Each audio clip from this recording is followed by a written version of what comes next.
Hello everyone, it's time for another draft video, which right now basically means every day, but normally means Monday and Thursday. Right now I'm doing a lot more drafting than normal. Normally it's just Monday and Thursday.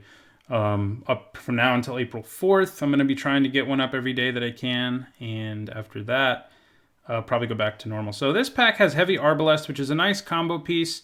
It is clunky as hell if you don't pair it with Horseshoe Crab.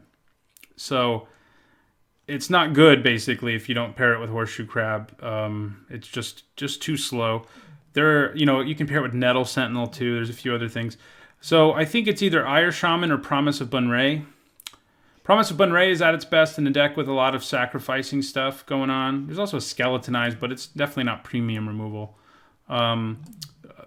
So you need a lot of sacrificing things for this to be at its best. It's good in any deck, but so is Ire Shaman, and I think Ire Shaman, while it doesn't have as high of a ceiling of Promise of Bunray, it has a much higher floor. Basically draws you a card. It has Menace. It's evasive. It can be good in an aggressive deck, a control deck, whatever. So I think that's what we go with. Decree of Justice is interesting. What do we have for removal here? We have Mana War. There's also a Disfigure. Decree of Justice is a nice win condition in like a super control-y deck. But I don't think we take it here. I think it's between Mana War or Disfigure, basically. Broodwatch Nantuko, not Phantom Nantuko. That is a favorite card of mine, though. Can be pretty gross. It takes a little bit of setup, but it can be pretty devastating. It can make it so your opponent just can't attack you because they'll give you like 6/1/1 insect tokens. So yeah, I think it's between Disfigure or Mana War. I like Mana War more, but is it actually better? I think the answer is yes. Disfigure can kill all the morphs, but there are a lot of creatures who it just can't kill. Mana War can bounce anything. It doesn't kill any of them, but it's a huge tempo swing against a lot of people. So I'm going to take Mana War.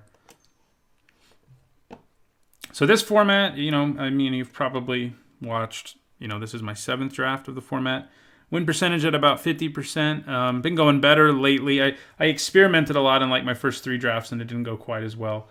But in this format, removal is incredibly important. It is in all formats, don't get me wrong, but in this one I've found that sometimes it's right to completely dump a color, even if you have like 8 playables in it, if you start picking up good removal in another color. This is an interesting pack. I'm curious what people took out of it. Izet Chemister is very good, but requires a certain amount of build around. Treasure Keeper is great in any deck. And Path of Peace is a good removal spell. And there's a bunch of other playables here too. Path of Peace is good. It's close to premium removal. It may just be shy. Do I want it more than Treasure Keeper? I don't know. Treasure Keeper is such a value card. Like, no matter how they deal with it, unless it's with a pacifism, you get a card out of it. So it's a 2-for-1 waiting to happen. And it'll get played in whatever deck we end up in. So I think we take it. Ooh, this is a nice Kindle to see here. Another Broodhatch Nantuko, another Treasure Keeper. Huh.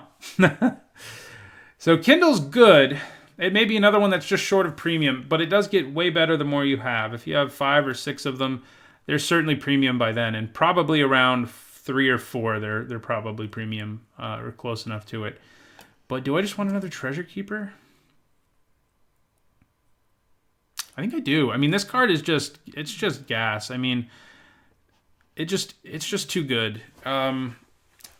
I wouldn't take it over like Lightning Bolt or Murder or anything like that, but from what we've seen, obviously I would take it. Okay, there's a Disfigure here pretty late. I think I'd probably take it and sort of see where things continue to flow. White Mane Lion's nice. Crows and Colossus is fine. Active Treason's really only playable in a sacrifice-heavy deck where you can steal your opponent's stuff and sacrifice it. Noble Templar's fine in any white deck, but I think Disfigure's just the best card in this pack. If you're wondering why I'm not taking this, it's because it's a Phantom draft. I don't get to keep any of the cards. Just the play points that I win, which I can then use to enter more Phantom drafts. But yeah, so we're going to take Disfigure.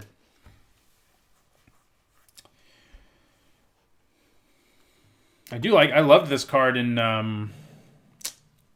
look at that logo. It's from Kaladesh, I guess. Or Aether Revolt. I loved it there, and I love it now. Okay. I don't love Diabolic Edict. Cloud Shift is good with our Mana War.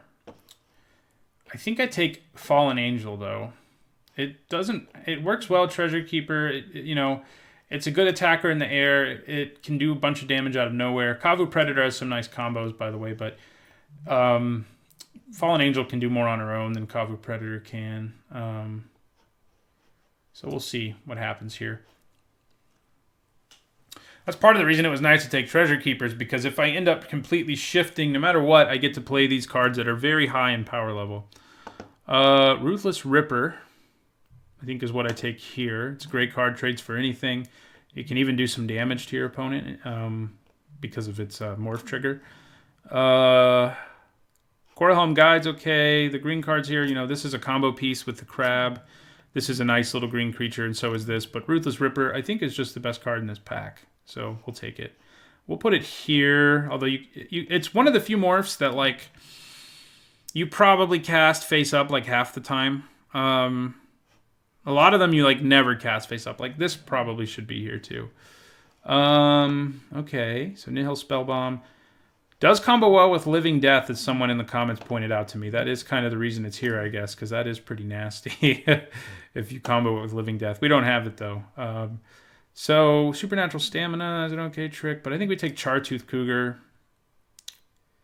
Yeah, or Thresher Lizard, but I think the Cougar, I like the cards with cycling, the mountain cycling cards, the land cycling cards specifically, because they, in the early game, can help you hit the land that you desperately want to hit, and then in the late game, they can become a win condition. So, back to black cards. These are both playable. Our deck may want Death's Head Buzzard.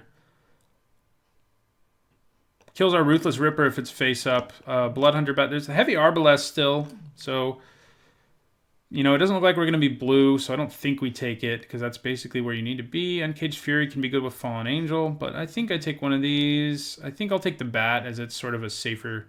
It's good in any deck. I don't have to have certain things go my way. Okay, so green is actually looking pretty open. These three cards are all pretty good. I like Brood Hatch and Nantuko the most of them, so we'll take it. We could end up being black-green.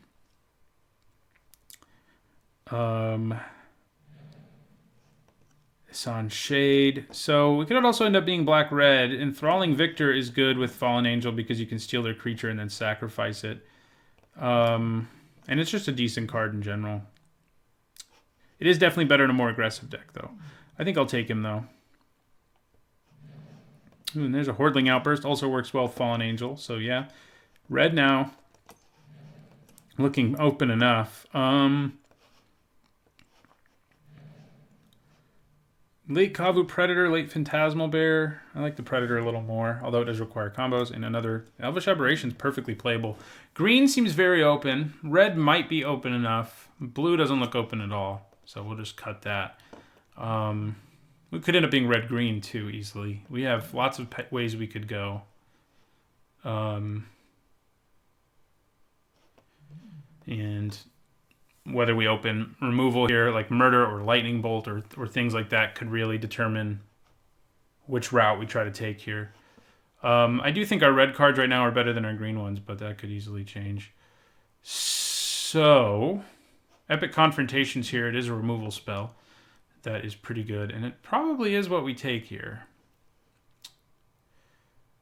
The other options aren't great. I wish you were a assembly worker. That would make you even better. Arbor Elf's not bad. I mean, these two black cards are both fine, but they're nothing special. This isn't a very strong pack, especially for this format. I think we take the Epic Confrontation over Arbor Elf. It is removal, after all. It is fight-based removal, so it's not as good as some can be, but it is removal. Okay, I do like Ambassador Oak a fair amount. Could end up being like a red-green tokens deck. There are a few payoffs for that. And, between Hordling Outburst and Ambassador Oak.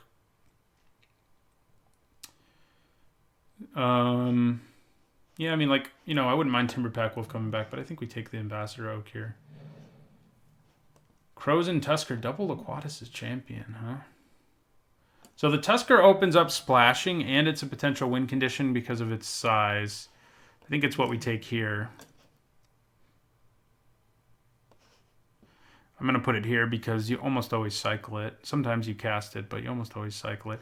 Laquatus' Champion is worth looking at. I mean, it is a legit threat. And it can regenerate. It drains the opponent. Maybe I just want it. Maybe I've talked myself. The Tusker does open up more paths because it opens up the chance to splash. But Laquatus' Champion is strong. Yeah, we'll take it. What the hell? Look at all those red cards. Here's a Pacifism. Of course, white is one of the few colors we haven't dove into yet. We do have a second Ruthless Ripper, and they are pseudo removal. The question is it better than Twisted Abomination? I think it might be. They're close. I think this is the best of the cycling creatures, land cycling creatures. But Ruthless Ripper's great. Gets a little better in a deck with Epic Confrontation, too. I think we take the Ripper. Of course, we haven't figured out. It's looking like red's not open enough now. I mean, we have red cards here, but none of them are very good. Humble Defector's fine, especially with Fallen Angel. Balduvian Horde's nice and aggressive. The red Genju isn't that good. We'll take Ruthless Ripper. Epic Confrontation. Ruthless Ripper number 3. I think we probably take the Epic Confrontation over Ruthless Ripper number 3. Woolly Loxodon's good too, but more removal. So it's looking to me, I don't know what it's looking like. I think it's looking like green is more open, though, than red right now. We're not going to have any of the sweet combos with Kavu Predator, most likely, which are mostly in white. They're like Swords to Plowshares, Path of Peace, Invigorate. Those are things that really, really make this thing potent. Otherwise, it's just a 2-mana 2/2 with Trample, which is honestly nothing special. I think we take Iwamori. There just aren't enough legends in this format for it to usually bite you. It can. I haven't had it do it to me yet, but it can do that. I think he's better than the Dreadmaw. I mean, he's a 4-mana 5/5 with Trample. He is sizable. Anok Survivalist is nice. It's like a sideboard card that you can happily mainboard. Loxodon's fine. These red cards are good if we were in a super aggro deck, which I do need to draft at some point. It's not in a format where it's possible to be grindy. It just doesn't happen to me very often when I draft an aggro deck. Unearth's not bad when you have things like Ruthless Ripper, but do we want the Loxodon or the Survivalist? Survivalist has way more utility. Loxodon is more powerful, I would say. Let's take the Loxodon. There's a late Horseshoe Crab. Somebody's probably comboing. Plummet's a good sideboard card, but Dreadmaw is perfectly reasonable. I think we take it. Dirge of Dread, Diabolic Edict. Maybe I take the Edict. There's a Self-Assembler, which gets better the more Self-Assemblers you have. But yeah, I think I'll take the Edict here. It's not incredible removal by any means. It's far from premium. It's not as good as our Confrontations, but it's removal and it's solid. So more black cards are good for our Ruthless Rippers too, because if we can't turn them face up, we're in for some trouble. So we have Giant Growth, which is a good trick, and we do have a lot of creatures, so maybe we just take it. I think we probably take it over Wildheart Invoker, who's fine, but I mean, he's probably better than Bloodhunter Bat, but I think we take the Growth here. We could still end up playing red, I think, the way things are sort of looking in these packs. Do we want a Lacerator who's like hyper aggressive, or do we want a card we're definitely not playing in Lull? I think we take the Lacerator. I don't know if he'll make the cut, but I feel like it's a little more likely. Oh, my 1-drops were missing. Didn't have the bottom big enough. Humble Defector of these I like the most. We can combo with Fallen Angel at least.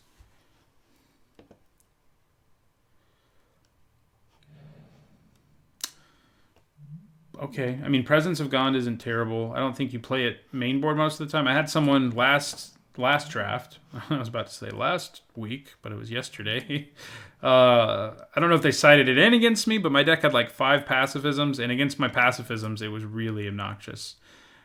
Because I played huge creatures, but they didn't have evasion, and they just kept making tokens and blocking forever because their creature was still in play, despite the pacifism. Dark Ritual. What can we do with that? We can play a Morph on turn 1.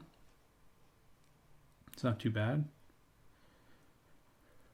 Are there any ways in green to have my opponent gain life? Oh, there's one. There's Invigorate, of course. So that would make our Kavu Predator a lot better. We have another chance at another Kavu Predator. So again, not a fan. This is a Phantom draft, so there's no real reason to take Imperial Recruiter.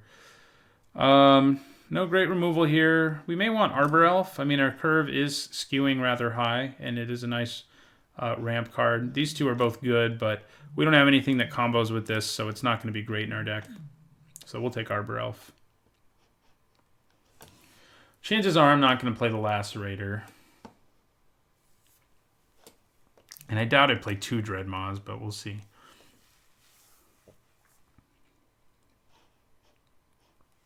Fallen Angel isn't going to be incredible here. We don't have a way to go wide, short of Ambassador Oak.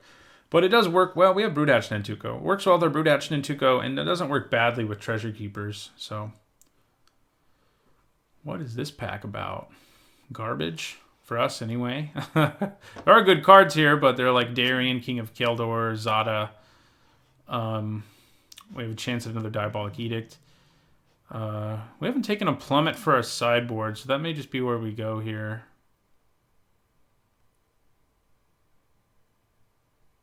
I think it's probably where we go. I don't want to play Lull. I don't think we want Nihil Spellbomb. It's not going to come out of our sideboard. It's not as likely to anyway. And I don't want a second Diabolic Edict. I think taking the sideboard card. I mean, Diabolic Edict, the problem with it is if you don't play it early, it's just not going to be very good a lot of the time. Okay, we have another sacrifice creature, but our deck isn't exactly blowing up the world in terms of sacrificing things.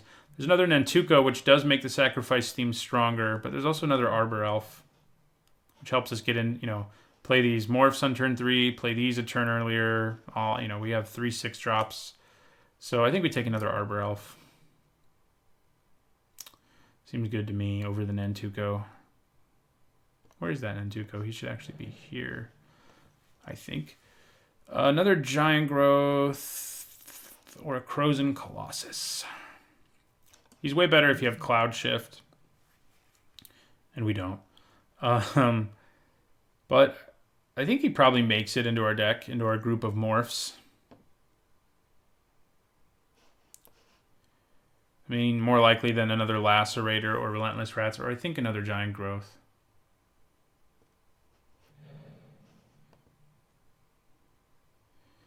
Seems like our colors are getting cut pretty hard right now. Here's another Mana War. Do we just switch and go to blue? No, I don't think so. We don't have a ton of removal, but we have removal in these colors. And I think we just take this guy, who's perfectly reasonable.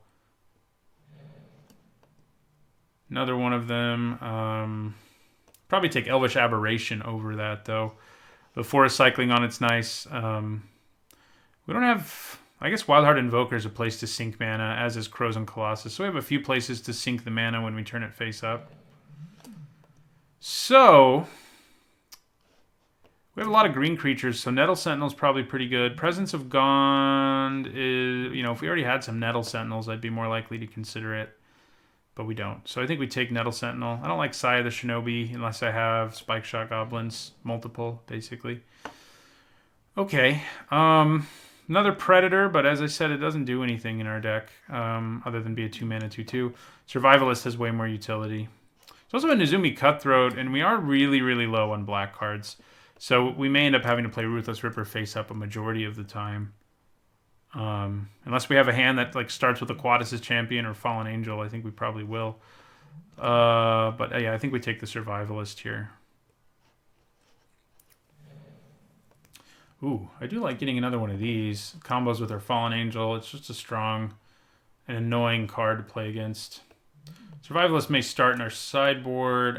Colossus may not make the cut just because it is so hard to actually, do anything with.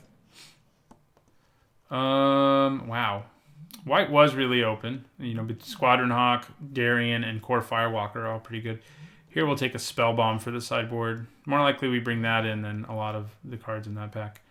Another Plummet. Vessel is not bad for card selection. Ember Weaver. We don't have red, but it does have reach, so maybe there's some matchups where I want to bring it in. But I'd probably rather just have another Plummet in that matchup, huh? Yeah, probably. Relentless Rats. Think we'll pick up enough of them? So... yeah, Kavu Predator. I think we probably cut it. We should have. White maybe should have been more on our radar. We passed an early Path of Peace, but we could use Ancient Stirrings to hit our Treasure Keepers or land. It does hit lands, but yeah, green white was really open. We saw Watchwolf and multiples of these, which I like a lot. Presence of Gone. If I had like 2 Nettle Sentinels, maybe I'd mainboard that, but we already have one. So we need to trim some stuff. I think the Colossus is probably out. Let's make this how it should actually go. I think I am going to leave Ruthless Ripper in the 1 slot when looking at, the curve. But we don't actually have a 3 spot. Man, that's annoying, Magic Online. This will be our 3 spot over here because we didn't draft any cards that cost 3 all the time, but we have morphs. Yeah, these 2 guys too. You can play him face up too, and it doesn't feel too bad. So I think we need to cut one thing. Maybe it's something like Wildheart Invoker. Yeah, I think it is. I think that's where we go. All right, so Treasure Keeper. One thing that's not great about our deck is it isn't built that well to take advantage of Treasure Keeper. The things that we can get with Treasure Keeper are converted mana cost 3 or less. So it's going to hit Nettle Sentinel, Arbor Elves, Ruthless Rippers, or Broodhatch Nantukos, and that is it. I think it's still plenty good. I mean, in terms of if we're using Fallen Angel to eat this and then get another creature to eat, that works out great. And getting Broodhatch Nantuko with it is good. The rest of these, and Root Ripper's not bad because you could do it. We could potentially do it at instant speed with Fallen Angel. Yeah, we do have 1 double black, so, and no fixing. So, but I think we need to run 17. We don't go 6'11". That is how tall I am, though. No, not really.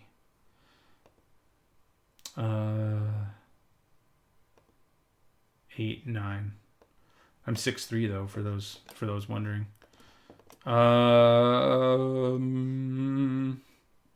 Yeah, I mean, I think this deck looks solid. I'm not in love with it, but we don't have any like sweet combos. The sweetest thing we have is Fallen Angel and Broodhatch Nantuko, which can end up pretty sweet. Like, especially if you have this face down, your opponent attacks you with like a Woolly Loxodon, and you're like, give me 6 insect tokens, please. And we have ramp. We can ramp into Colossal Dreadmaw and Laquatus' Champion early and flip Woolly Loxodon early. I think that's good. Yeah, this will be our deck. I'll see you guys in our first match. All right, going into match 1.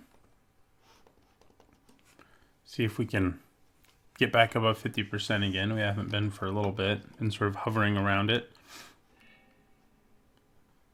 I think this is a reasonable hand. I mean, Epic Confrontation isn't great with Harbor Elf, but it's not terrible. I can kill a Morph with it or something. And I can ramp into Laquatus' Champion without too much difficulty. I need another Swamp, of course, but that's what drawing cards is for. Hey, there it is. Now I would be perfectly happy if we could avoid any and all lands. No, I mean, we definitely need more spells. Arbor Elf doesn't really have anything to ramp us into just yet. I mean, it can get us to play a turn 5 Laquatus' Champion, which isn't bad. Obviously enough. Although you kind of want to have the black mana up If you do, there's not much that can kill him, which is nice for a creature with 6 power. Also nice for a creature who gives opponent their life back when he dies, so...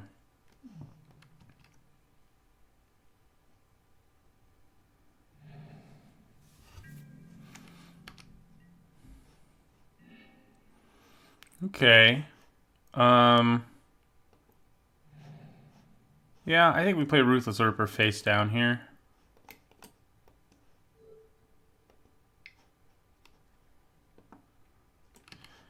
And yeah, that's the plan.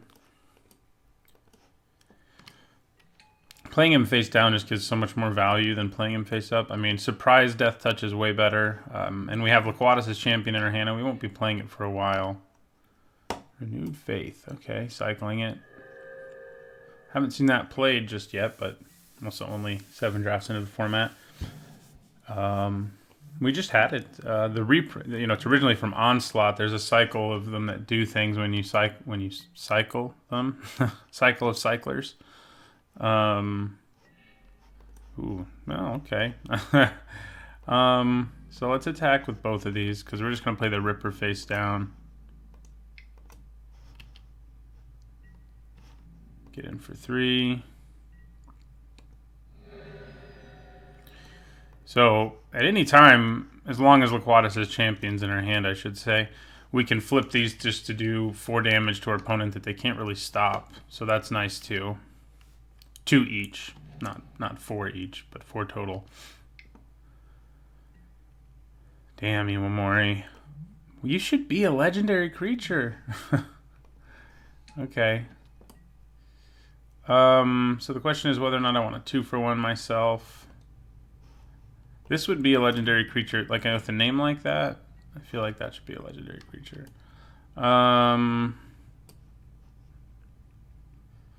Yeah, let's turn this creature face up for its morph cost, reveal Laquatus champion, drop our opponent to 17.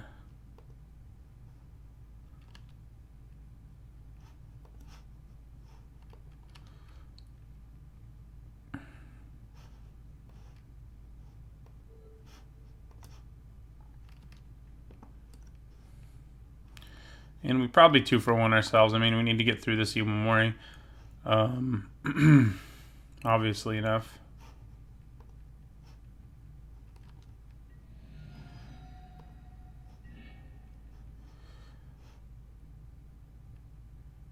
So I'm gonna attack. Well, I get in for more damage if I just kill him first, don't I? Yeah, I do. So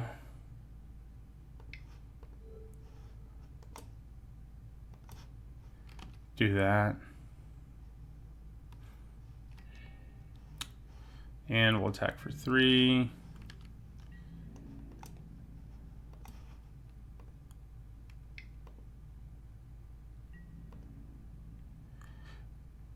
It could end up being a little overly aggressive, but Iwamori is pretty scary. Yeah, and then we'll play another Arbor Elf.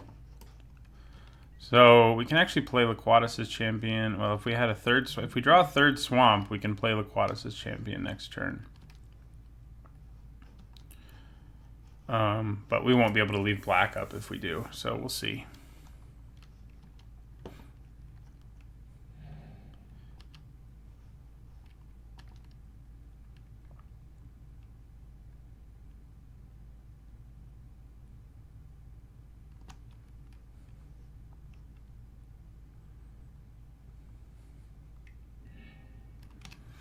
Got a lot of cycling in their deck.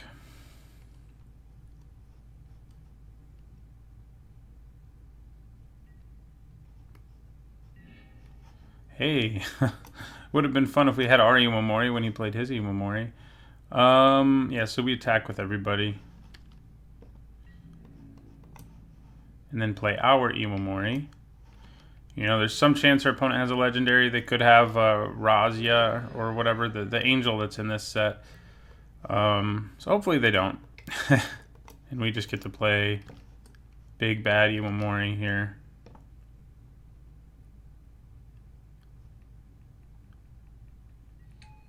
Oh, okay. Could be worse. Could be a lot worse. But we know our opponent has Iwamori and Rurik Thar. That is certainly worth considering. Wow. That is not a good decision on your part. Your guy, you go to 6 life, which means... Oh, wait a second. For each creature on the battlefield, not each creature in play. I got that backwards. So we'll take 6. Oh, okay. Still don't think I want to play Laquatus as champion. So we'll attack with Iwamori here.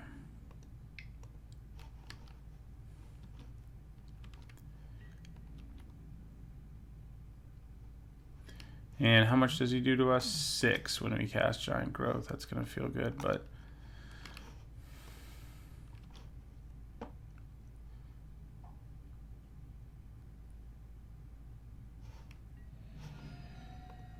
we get to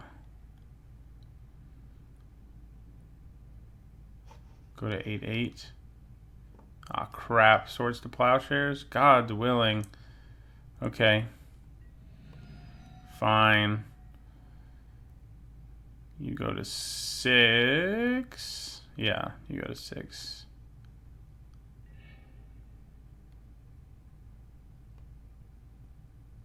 Which means... Oh, we still can't play Laquatus as champion. I don't know what I'm smoking. I need a third... Oh, no, I don't need 3 swamps to play him. I only need 2. So... I think that's game.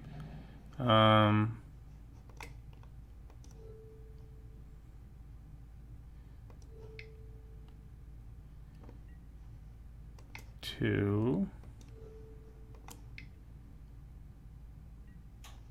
3, 4, 5, 6. Rar. Just enough for us to kill him. Yeah. Alright. Thank you, Laquatus, as champion, for closing out the game there. Lava Axe with legs, basically. So, we can consider cutting Iwamori. 2 legendaries is a significant number. I mean...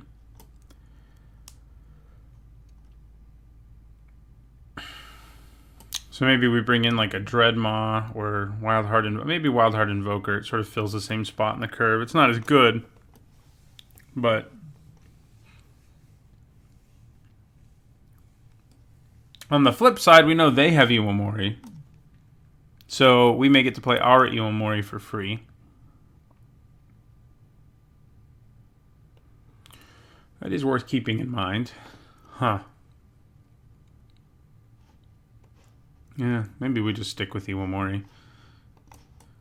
If they didn't also have Iwamori, I don't think I would keep him in. But since they do... Okay, I think this is a keep. We can kill an early small creature, play a Morph, play a Fallen Angel later. Seems fine. We have a plan. That is usually a good thing.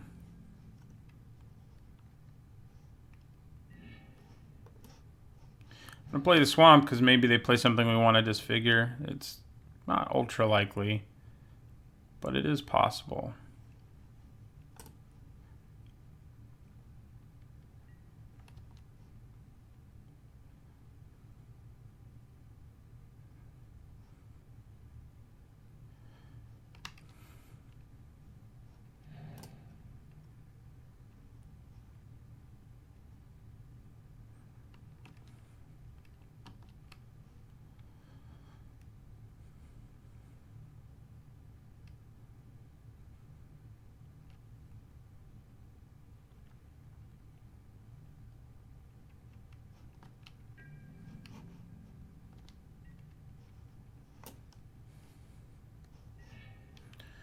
More lands. That's enough of those. Unless you want to give me a swamp at some point. But for now, I would just like no more lands, please. Is that possible? They're going to cycle and gain a couple life here, I'm guessing. No, Eladamri's Call.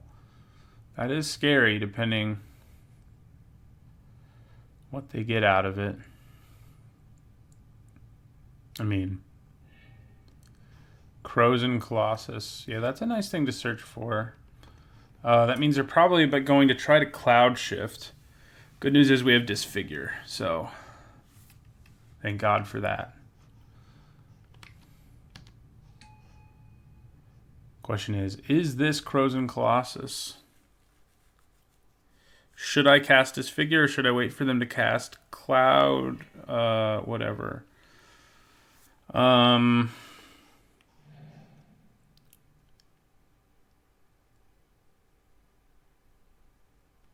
Cloud shift.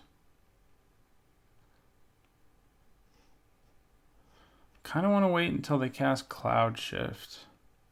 Then I get a 2-for-1. I mean, either way, we could play. No, we can't play anything either way. So it's not like we're missing getting to play something on our turn by leaving up disfigure.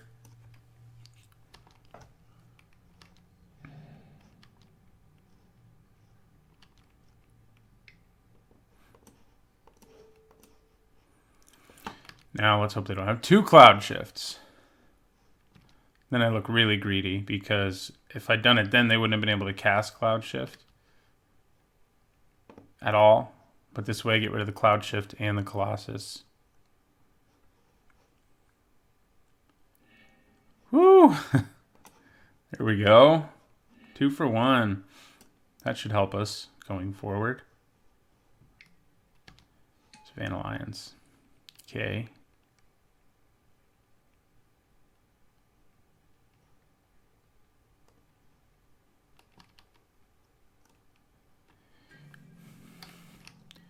This weapon looks like it's right out of Star Trek. Like, there's like a Klingon weapon that looks like that. Never noticed that back in the day of actually playing Khans of Tarkir. So I think we play Ambassador Oak now. I mean, it makes Savannah Lions look so bad when you can just play a 4-3-3 that makes a token that can just block it. And so that's what we're going to do.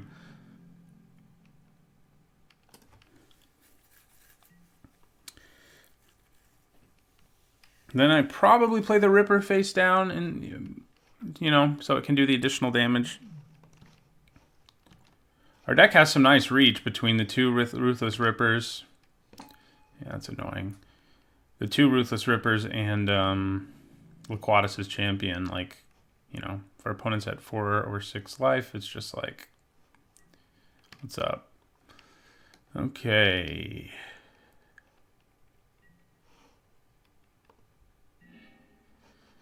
Okay, that's not bad. I think we attack with Ambassador Oak, because if they want to double block, I'm happy to kill Griffin Protector for my Ambassador Oak. That seems like a good deal to me. 4, 5. So I think I play Woolly Loxodon because we can flip it next turn over playing Ruthless Ripper.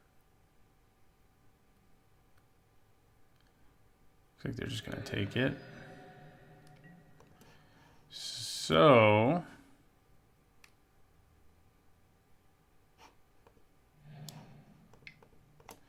we'll play Woolly Loxodon face down. And Nettle Sentinel face up.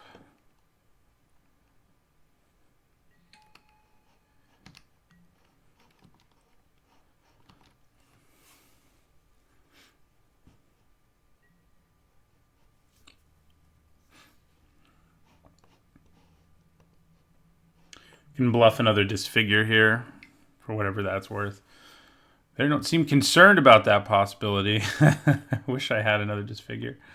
Or that this was a Ruthless Ripper, but no, it's just a Woolly Loxodon. So, okay.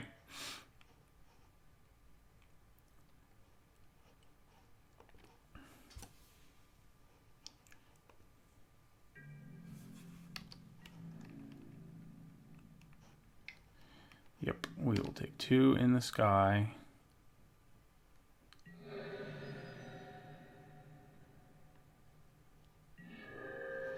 Treasure Keeper. Yeah, you're pretty good. I think I attack with everything.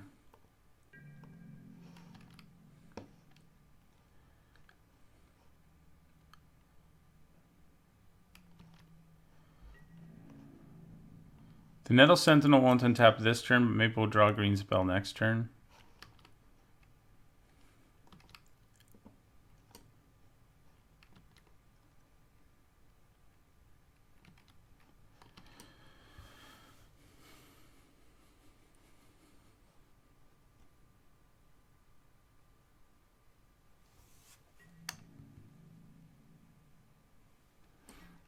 Okay, or they'll just kill it and we don't care.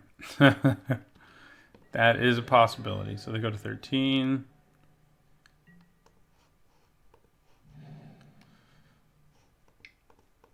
And we're going to play Treasure Keeper.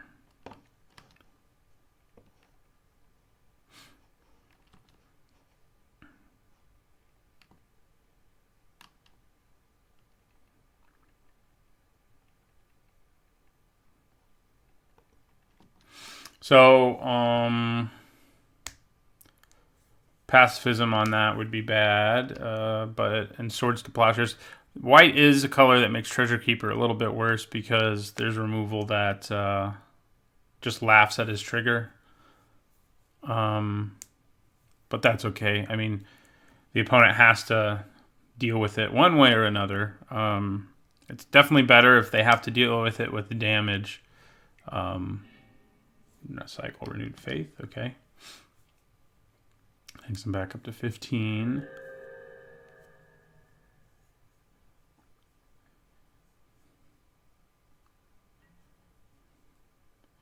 Could use our second swamp at some point. Enoch Survivalist. You could have played that face down and killed my Treasure Keeper next turn. I guess doing that doesn't feel super great though. So I guess I can understand not doing it. All right, we'll take 3. But it would make it bigger. Like they could play it face down, block Ambassador Oak, unmorph it. It would trade for Ambassador Oak and then block Treasure Keeper or kill Treasure Keeper with the Megamorph trigger. All right, so we attack with everybody.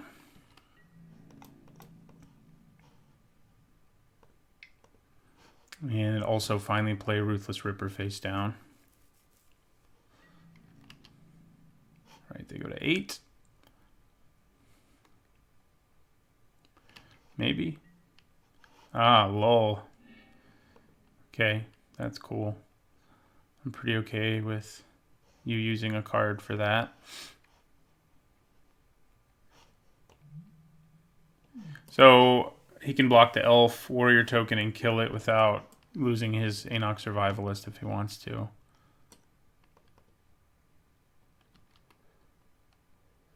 That's why he wanted to play it face up. No, he decided not to, which works for me. All right, so we're going to play this face down. Yeah. Since we can drain the opponent for 2 with it.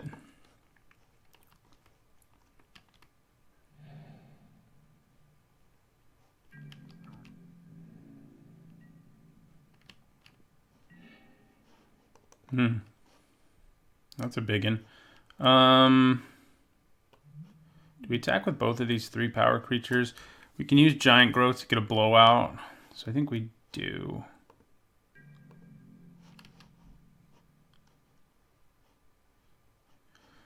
Don't really think we attack with these 2 though, but we'll attack with these.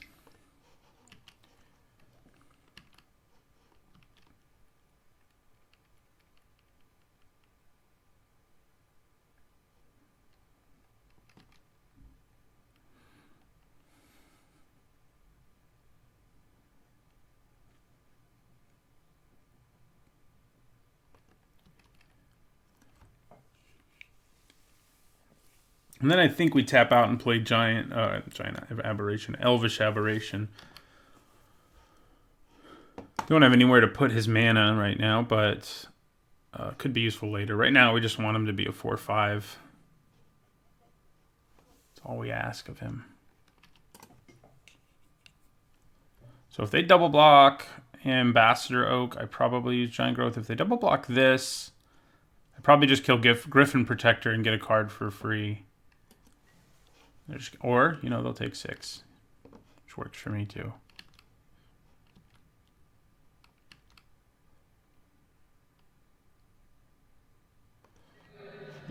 9.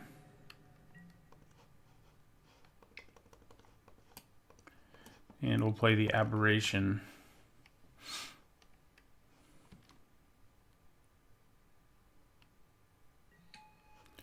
All right. We can, of course, turn that morph up for free as long as we have this Fallen Angel in our hand, which will drop our opponent to 7.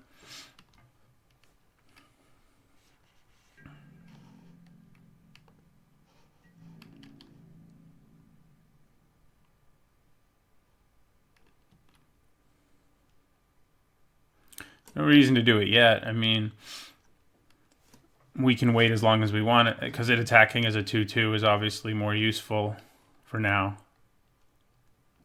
I wonder what they have in their hand.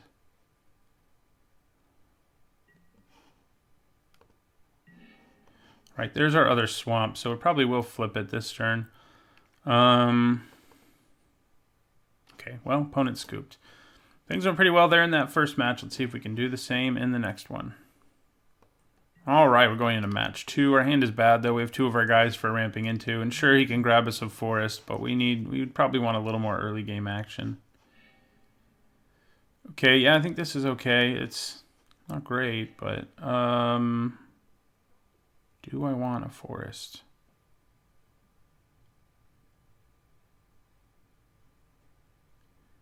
I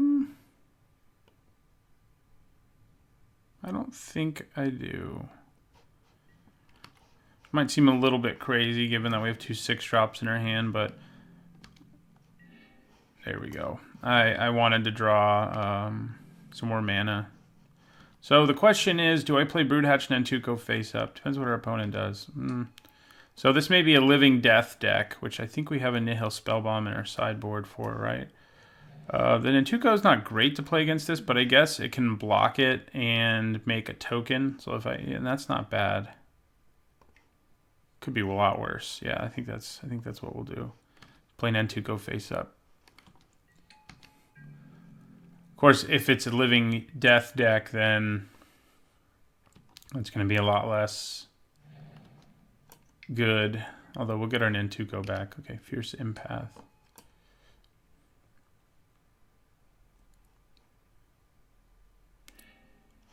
Twisted Abomination. Fun.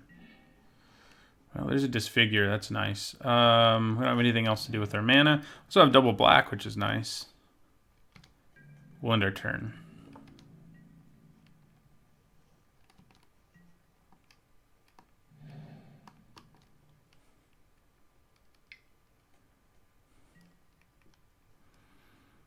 Damn.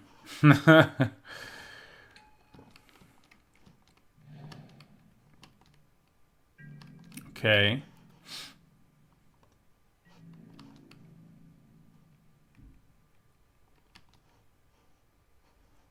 I'll take 1. I kind of want to hold on to Disfigure for that Twisted Abomination, because we can block it with Broodhatch Nantuko, get 5 tokens, and use Disfigure on it, and it can't regenerate from that. So that seems pretty good. Yeah, we'll play Treasure Keeper here, though.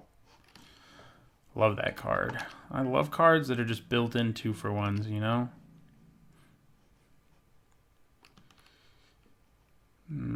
What are they about to do? Land cycle. Nope, nothing. Looked like they're about to do something.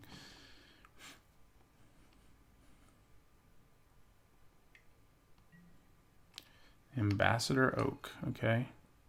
Professor Oak's brother. Went into a different line of work. Interesting. Very interesting.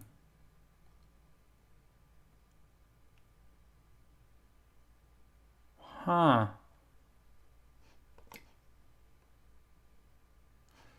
Could definitely do some interesting things with Broodhatch Nantuko here, but he can only take 1 damage from anything that he fights, so that's not great. I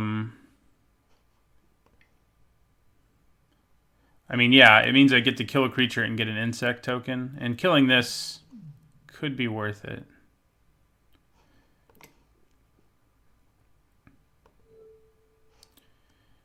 Yeah, let's do it.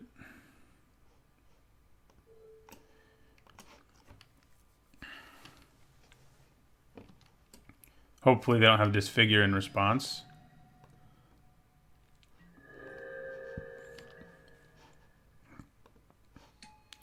So I think I actually attack with it too, because I can back it up with Disfigure if I have to, and it would make me more insects.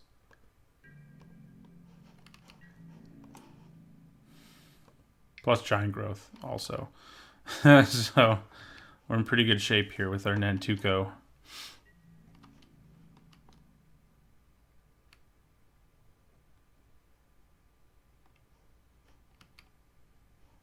They probably just take it because they're like, don't really feel like losing anymore. Oh, okay. I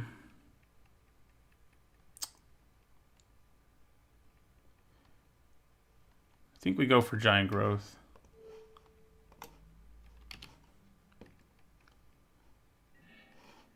Right, so we're going to get 3 more insect tokens and kill the oak.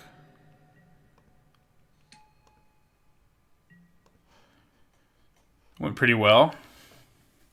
Insect tokens match up really well against their board right now. And they are going to play some bigger things, obviously. Oh, Baloth, no. I mean, I think what we did is still worth it, but that does make it a little less impressive. Diabolic Edict is pretty bad right now. Yep, we don't do anything.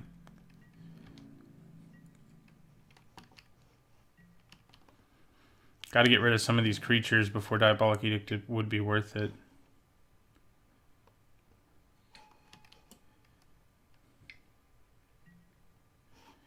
Yeah. We can Edict the Cutthroat, but it just doesn't feel like it's worth it.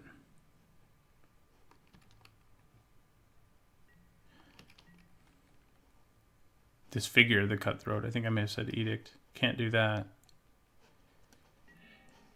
Okay, we're getting a little closer to playing one of our big guys. And yeah, we'll just end our turn. So if they have Archangel, Fallen Angel, then or Phyrexian Ghoul, they can just do so much damage to us.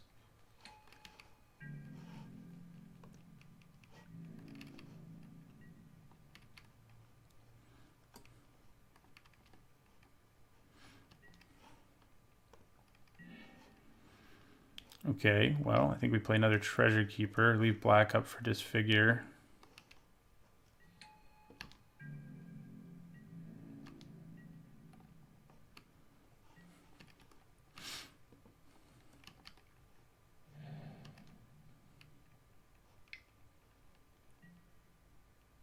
Interesting. Wonder what they'll grab.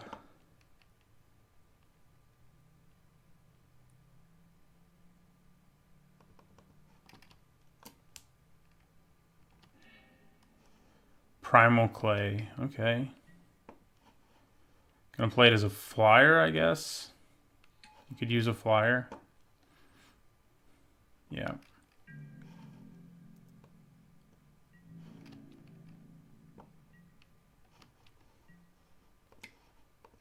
We'll disfigure it. I was saving it for the Abomination, but I'm less concerned about that now. Yeah, we'll play Dreadmaw here. Once we have mana, we can play Laquatus' Champion. This Cutthroat is going to be super obnoxious, though, just so you know. Again, why is Laquatus' Champion not legendary? What's the deal there?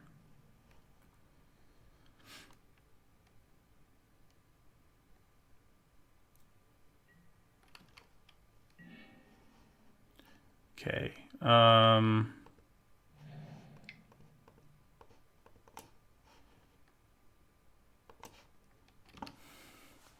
Drop them to 16. We have 1 black mana up, so that's good.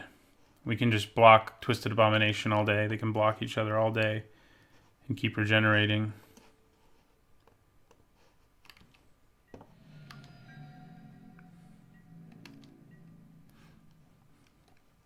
Yeah, our Edict is probably something we cut here because our opponent clearly is a go wide kind of deck.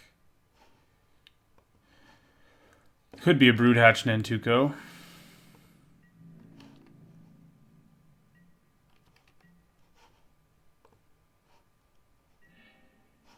Ooh, there's our Angel.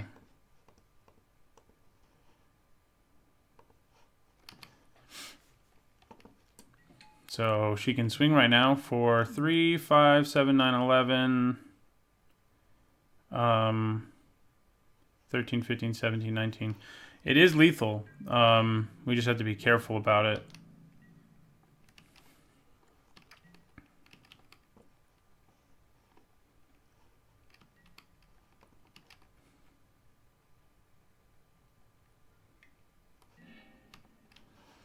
Cycling on Earth.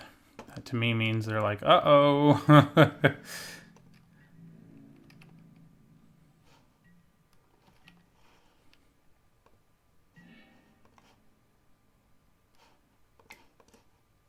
little more fuel for the fire here. Okay, so let's attack.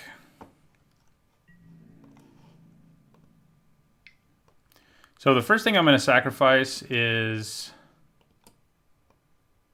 one of these tokens and see what the opponent does there.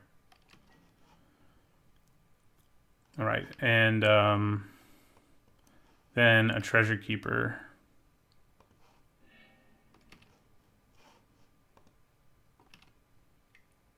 Okay, yeah, I figured we would be able to lure out removal if they had it without losing too much.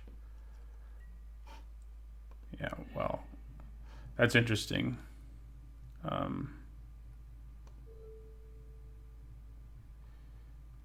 Okay.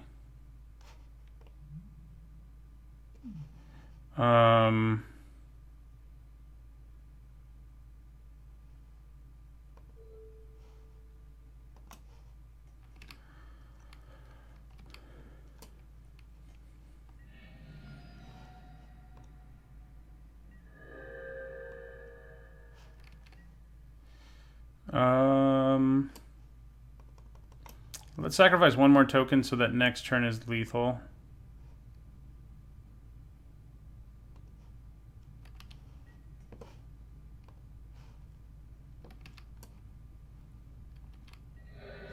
All right. Them holding onto a card in their hand, and I think they may have just been bluffing when they like tapped mana and made it look like they could do something. But we'll see.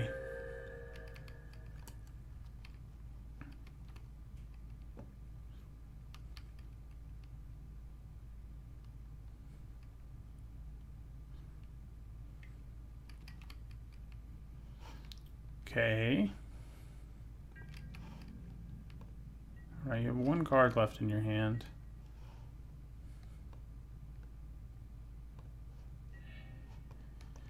So I think we go for it. It could be murder, but we don't have to sacrifice anything super crazy to do lethal.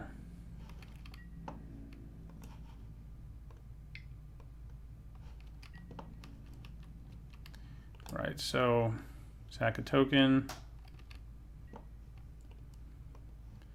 Sack a token. Okay, now they're gonna do something. I think they're trying to bluff again because we are just gonna go ahead and also sacrifice this Arbor Elf.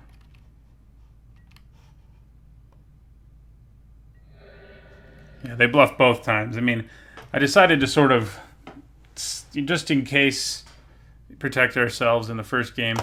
We could think about Nihil Spellbomb because of Baloth Null.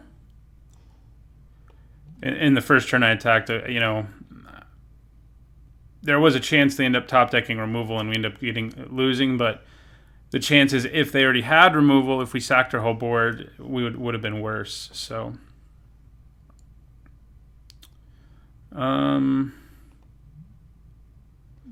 Nihil Spellbomb, do we want you? We would cut like a Nettle Sentinel for you or something. Or maybe Diabolic Edict. It's pretty bad in this matchup, actually, yeah. So yeah, let's bring in the Spellbomb.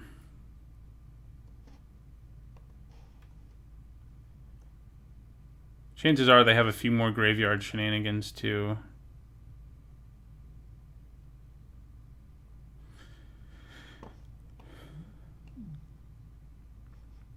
Yeah.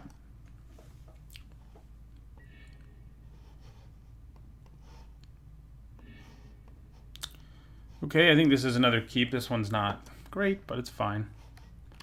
Broodhatch Nantuko did some work there. Ooh, that makes it a lot better. Thought about siding him out. What was I thinking?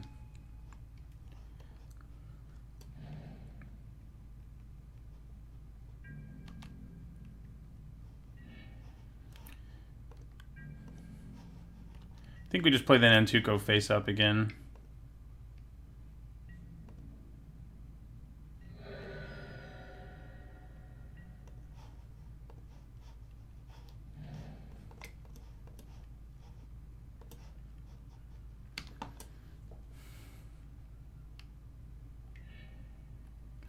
They're going to Swamp Cycle.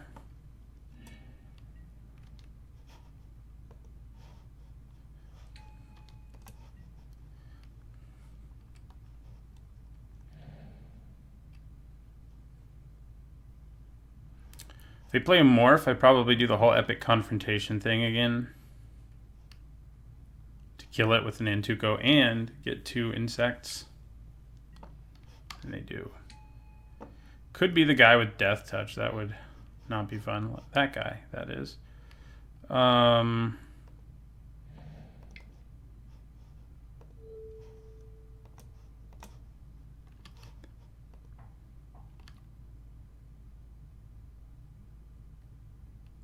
It is the guy with Death Touch. Ah, poop. Okay. So we're only going to get 1 insect token here now. Darn.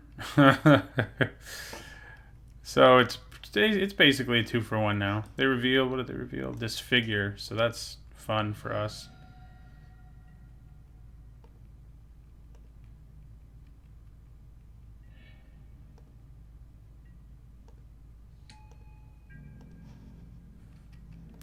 Attack for 2.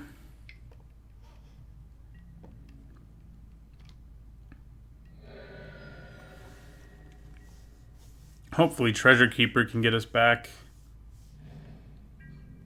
the value that we just lost. Hey, Broodhatch Nantuko number 2.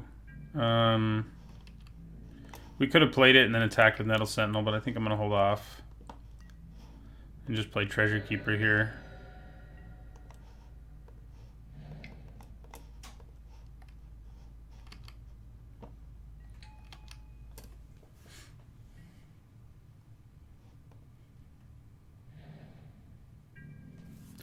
Wow.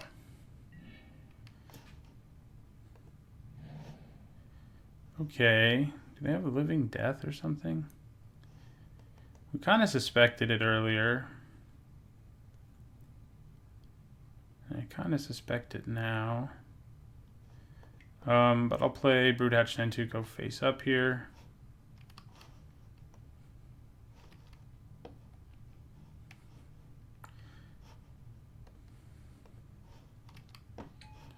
And we'll attack for 6. It's another good reason to have our Spell Bomb in if that is what they're doing. Okay, Disfigure the Sentinel. Take 4. Yeah. Because of, well, it's a little less likely that they have Living In since they were willing to take out my Nettle Sentinel, I guess.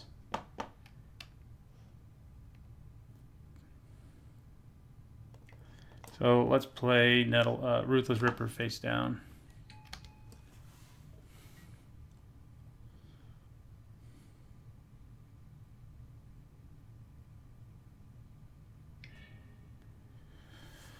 Okay, well, they're not casting it this turn if that was their plan. Gave our more fear. Okay. We will attack with everybody. Yeah, we got there. All right, 2-0. Let's see if we can get another trophy. This is an interesting hand. I mean, we have all the mana we ever want, and whatever we draw into, we'll be able to ramp. But if we draw more lands, we are in not good situation. This is match 3, by the way, which, I say that. I always still say that because I used to post each video separately. I guess I don't really need to say that. And I guess it's possible you sort of lose track of where I was, but... But anyway, I think this is a keep on the draw. Having Arbor Elves to help us ramp into anything is good. It could end up...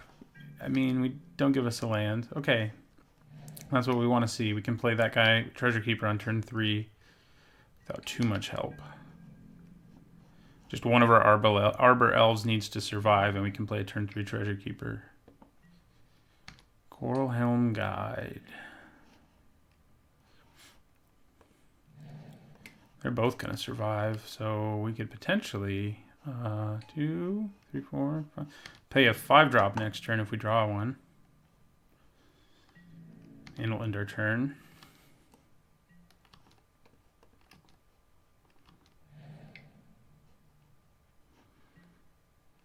Nice. Yeah, Cortazar is nice. I had fun with him in the blue-white deck I drafted. Bouncing him with white main lion. I mean, when you have a 40-card deck and limited and you get to look at the top 3 cards twice or more, that's pretty good. I think they should attack. I was going to say, I'm not going to block your guide, so you go ahead and attack. It's probably the right move. Ooh, hello. Okay, so we can play an early Dreadmaw.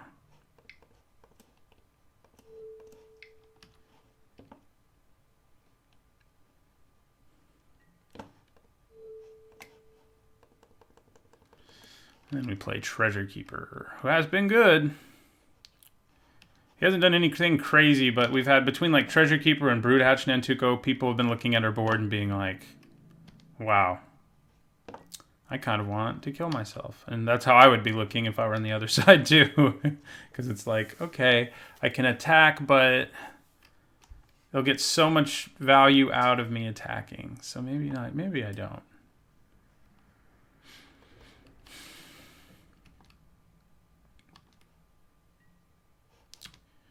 Morphin time. Could be Willbender. That's the scariest thing it could be. I think we just slam the Dreadmaw here. Could get a pacifism put on him, of course. There's a good chance we'll want to bring in our Anok Survivalist or whatever. Dreadmaw. Still playing Rivals of Ixalan, apparently. It is silly they decided to use him. There were so many options, and they're like, I think they did it a little bit to troll us. I mean, it is a good limited card, too. I mean, don't get me wrong. It's a nice common payoff for ramping. Yeah, well, he's dead. But that's okay. It's a nice common payoff for ramping, so, its existence makes sense. So if this is a Willbender, and I have a pretty good feeling that it is, I think I kill it here.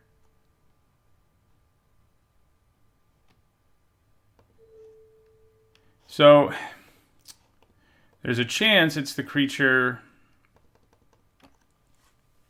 that turns into a 0/6. I'm still going to do it, though. Let's do it.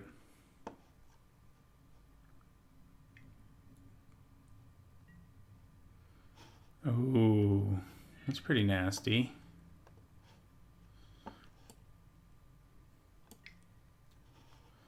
Okay. Well, they probably have a crab in their deck, so making them use it on Treasure Keeper there makes me feel a little bit better.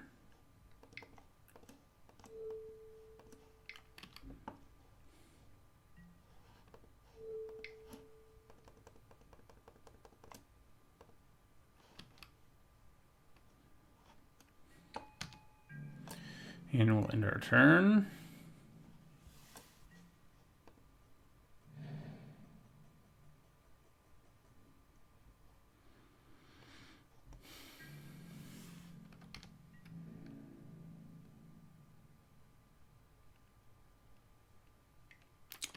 Could be, I mean, Brine Elemental can't flip. I think we block it.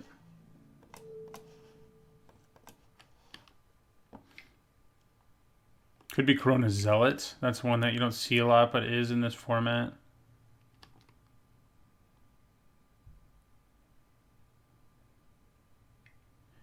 The reason I'm pretty willing to block it is because I'm going to get a card in most of it. It is Corona Zealot. Wow. Okay, so they're going to make me kill one of my own Arbor Elves.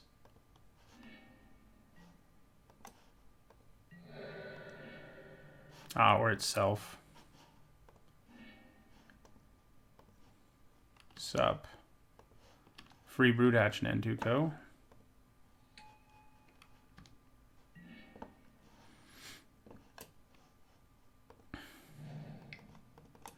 And another Treasure Keeper. This opponent is doing a good job of slowing us down, though.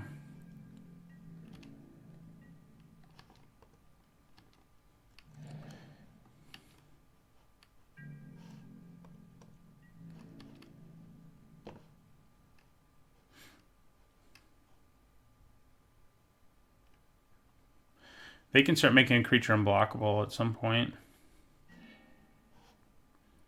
So we don't have any way to turn this face up, and there's no guaranteeing we draw one, so I'm just going to play it face up.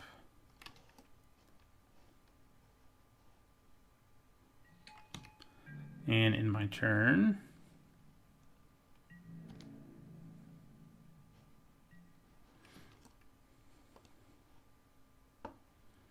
yeah, our board just has lots of creatures that you don't feel good about attacking into. Treasure Keeper, Broodhatch Nantuko, and Ruthless Ripper being the most annoying.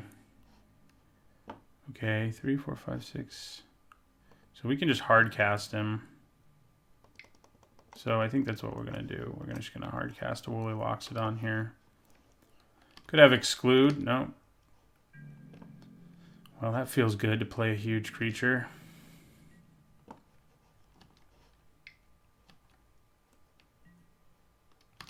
Okay, so they're going to get another trigger out of Court Hussar, I'm guessing, which is what I mentioned doing. Did it in a draft a couple days ago a few times, and it feels pretty great. Feels even better when you can declare a block and do it.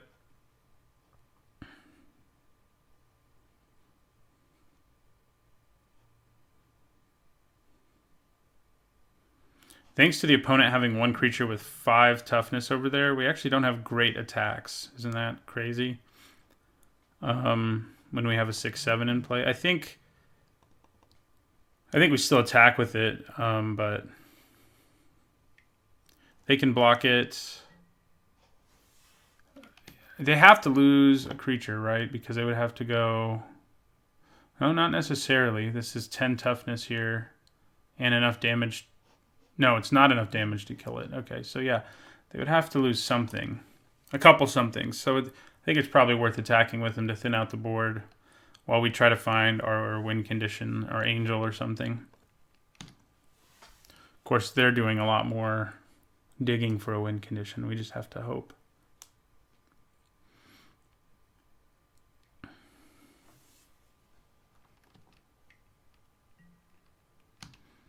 Nyx, Fleece Ram. Yeah, they're a very defensive deck. You'd think it was a Skies deck, but we weirdly haven't seen any flyers, so... Okay, well, I think we attack with Woolly Loxodon here.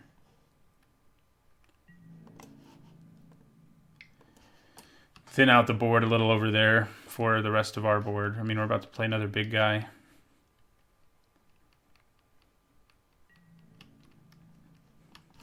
All right, they'll just take it and go to 14. Works for me, and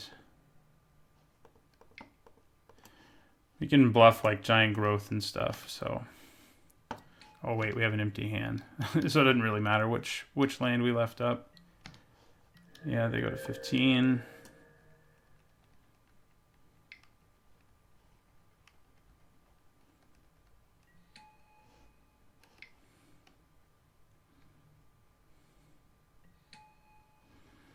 Okay, yeah, I mean, this board's getting harder and harder to attack through. That'll help. That'll help a lot. They don't have Willbender mana, so I'm going to cast Epic Confrontation. I think I want to kill the Zealot, and I can actually do it without making my Loxodon get damaged this turn. So let's do it this way.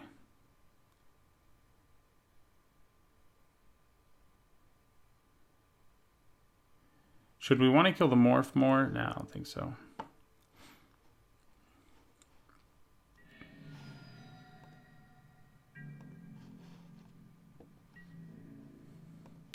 So in terms of blocking Elvish Aberration,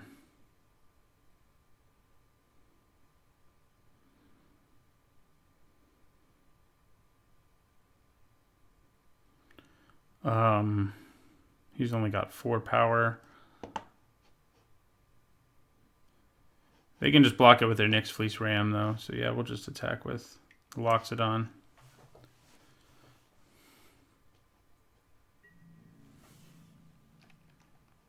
Makes sense. I mean, they can get a Spirit Token later. Next turn, even. Go up to 16 again. So if this is Brine Elemental, that would be kind of annoying, but it obviously wouldn't be the end of the world for us. I could even untap a forest in response to it. Unmorphing. Oh, pacifism. Yeah, we want to bring in our Anok. We can also blow up Nyx Fleece Ram with it.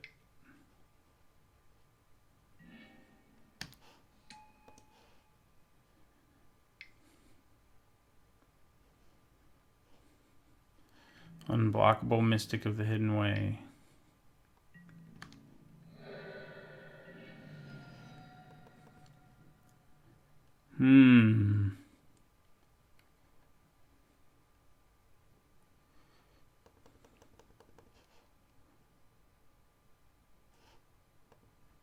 Yeah, we don't have any good attacks, so we'll just end the turn.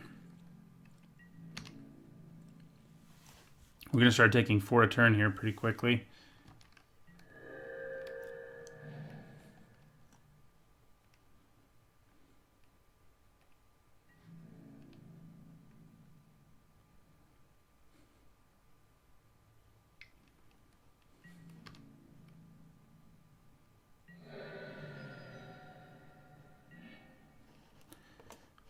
Alright, we'll enter turn again.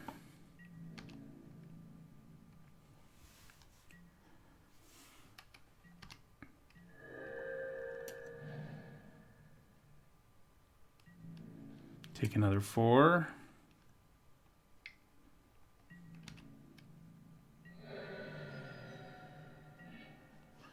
Elvish Aberration number 2. You don't do a whole lot, but I guess you're big. It does allow me, I can attack with both Elvish Aberrations.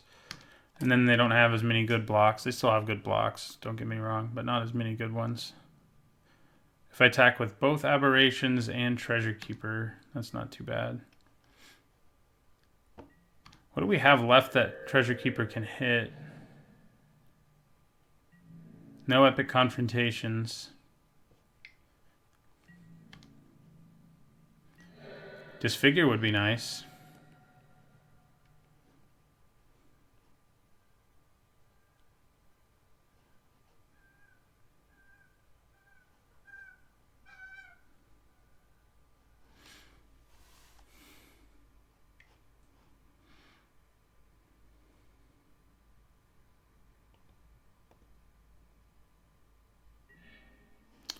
Okay, so let's attack with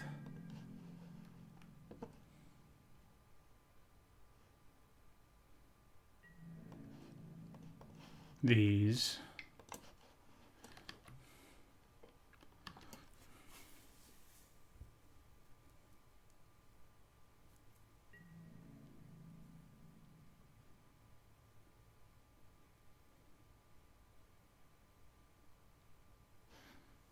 Okay, which of these is harder to attack through? I guess it's the Hussar.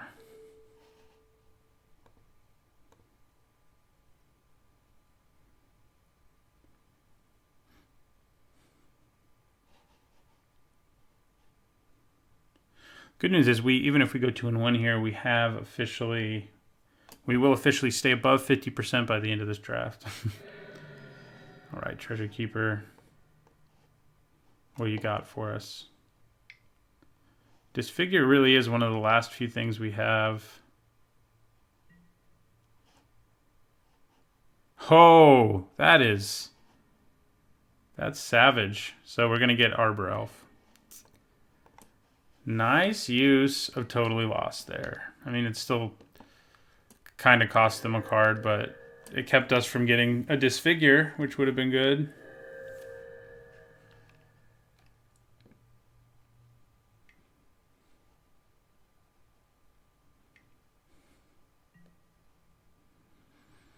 Can't be blocked. Oh yeah, that's lethal. Wait, it's actually only 6. He has enough mana to do it to 2 creatures, but he's not going to. So we'll take 6. No, now he's going to do it.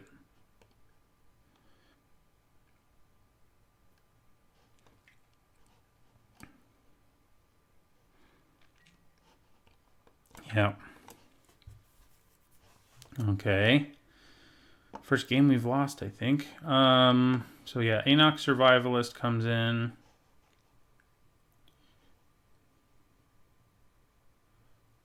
That may be it. And we can cut. Could have used. I forgot we have Bloodhunter Bat. He hasn't shown up yet today.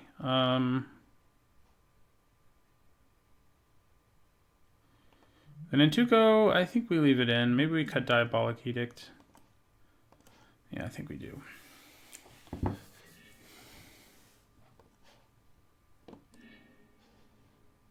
Okay, this is all right. We definitely have a slow start, but we've got removal and two pretty good creatures. So, of course, we need a creature to use the removal, but we have lots of 2s and 3s. I believe in us. Okay, well, might just have to keep believing. If we don't play anything until Ambassador Oak on turn 4. That is a nice way to get, if you do have a slow start, to sort of get back ahead. Yeah. That's what we're doing. We're doing Ambassador Oak on turn 4.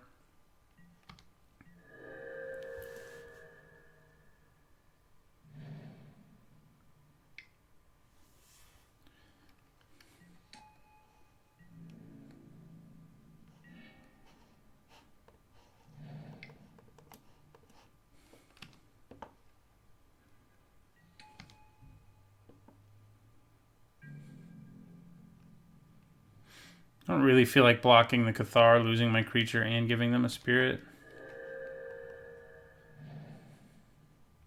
So I'd probably just take 3 here.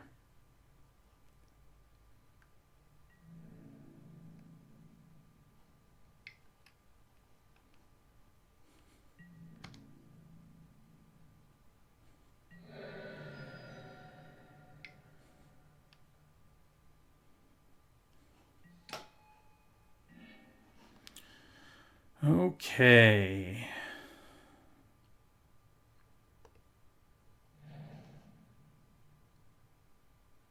Do we just play our Angel?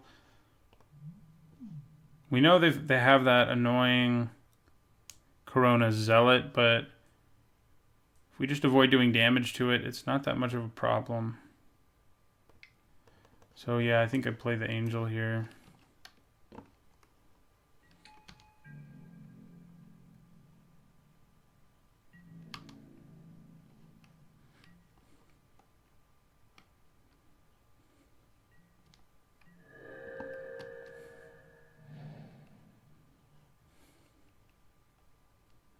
Could also be Willbender, which we didn't see, but that's always a card to keep in mind in this format. I really love morphs. They make limited formats so much more complex and interesting. Lots more decisions. You don't only have to worry about what's in your opponent's hand, you have to worry about what their face-down creature is. So it's definitely Corona Zealot. We'll take 5.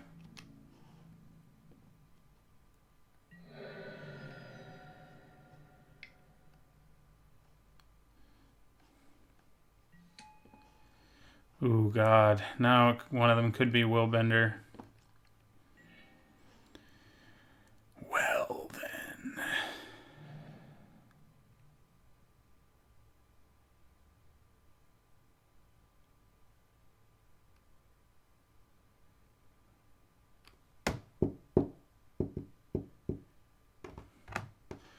I think I attack with Ambassador Oak here and see what happens. Yeah. We can use Giant Growth to bust through Nyxly's Ram, and they could potentially redirect it if they wanted to. So I'm trying to get them to flip Willbender. Basically, there's also a good chance they just take 3 here, but...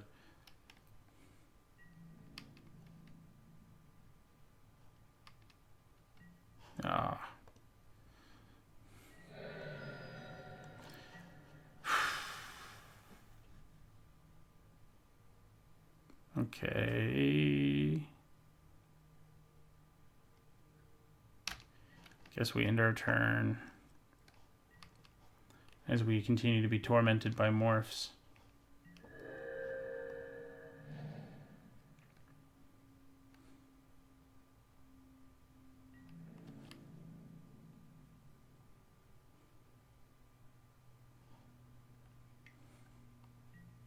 That makes it seem less likely that this one is the... Yeah. Alright, so I'm planning on Giant Growthing defensively here.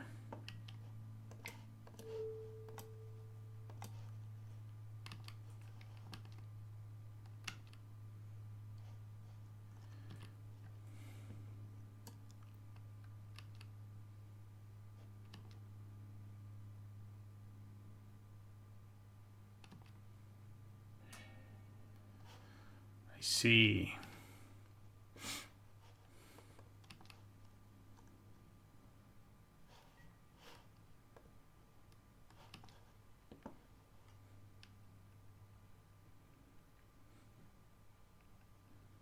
Yeah, this deck is good. It has a surprisingly small number of flyers, but it has very good defensive ground creatures.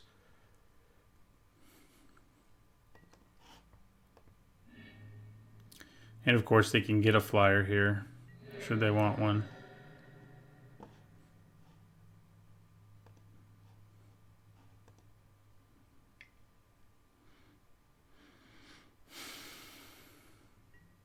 God, I hate Willbender.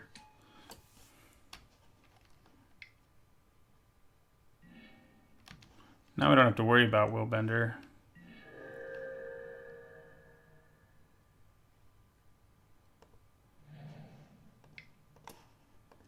So...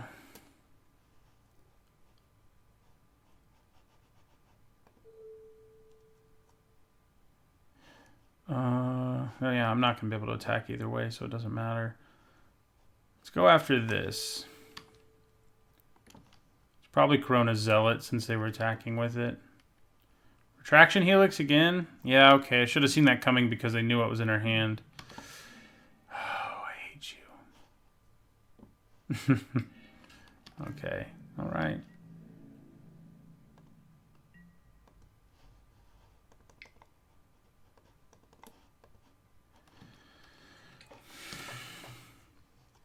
Well, after 2 pretty dominant matches, I think we're going to end up losing this one and going 2-1, which isn't bad. I mean, that's going 2-1 is sort of the goal every time.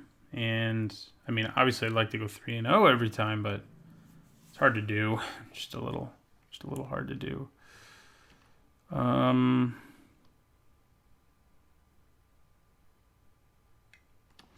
block that thing with Ambassador Oak and see what happens.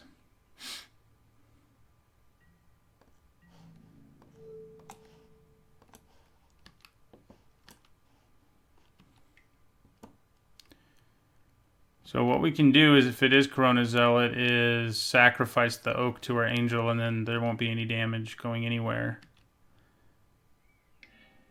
Yeah, okay, so...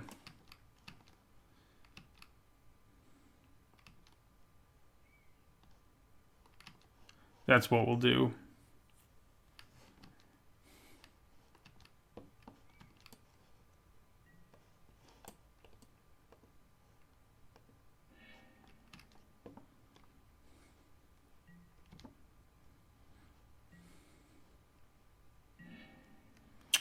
Okay, that's not bad at all.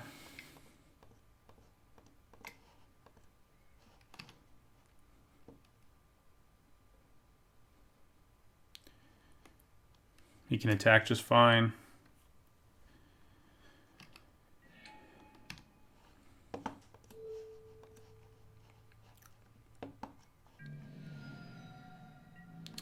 If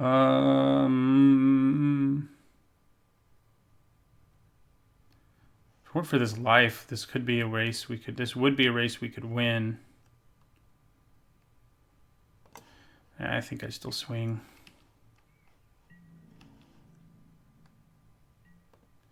Drop them to 13. If they have pacifism for Liquatus as champion, obviously we're in some deep doo-doo, but...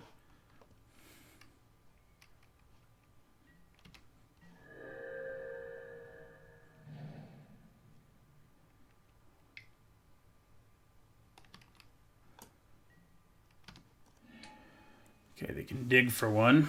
This one could also be a Corona Zealot, by the way.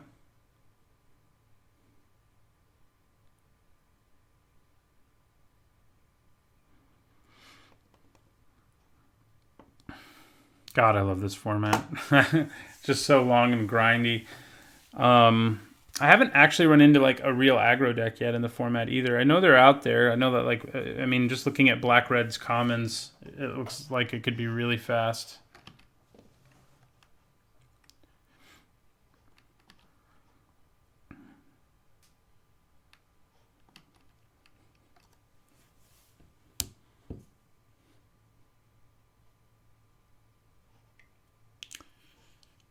Do they have more than one Corona Zealot? Okay, we'll take it.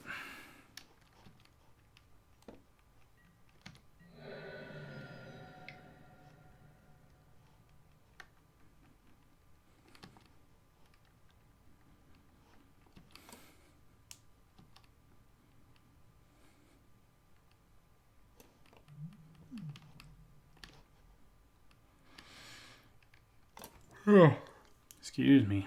That means we're pretty much dead unless we find a way to deal with that. We do not. Okay. We can obviously sacrifice him to the angel. Our opponent gains 6 life, but might be something we have to do anyway.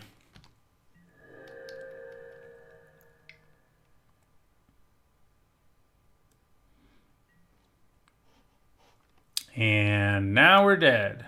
2-4. We're actually not quite. Depends what this is.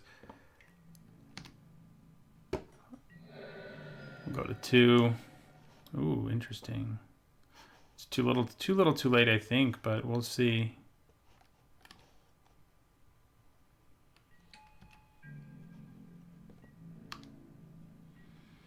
The question is, which pacifism do we blow up?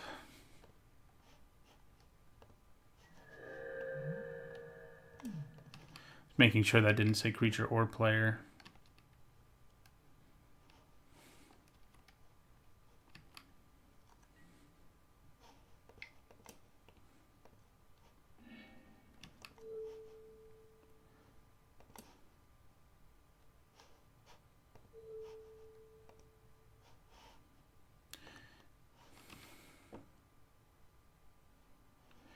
Takes us up to 6, which is not irrelevant.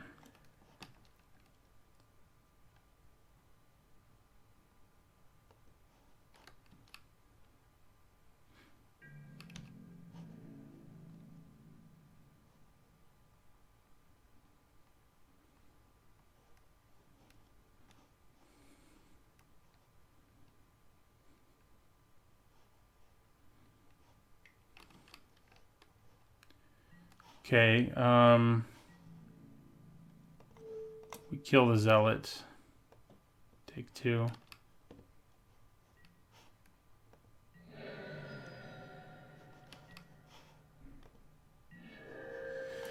Not what we wanted to see there.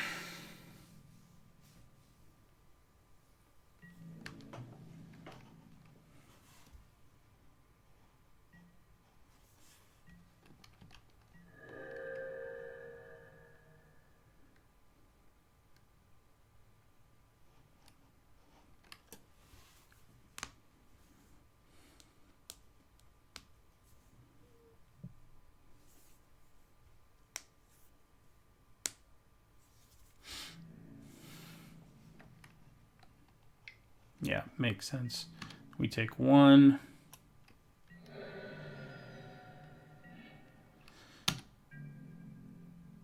Okay. We need to return.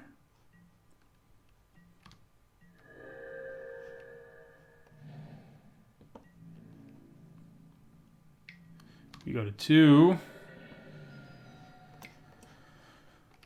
Another blocker means well, it doesn't mean much. We need our Blood Hunter bat, basically, to give us a creature who can block.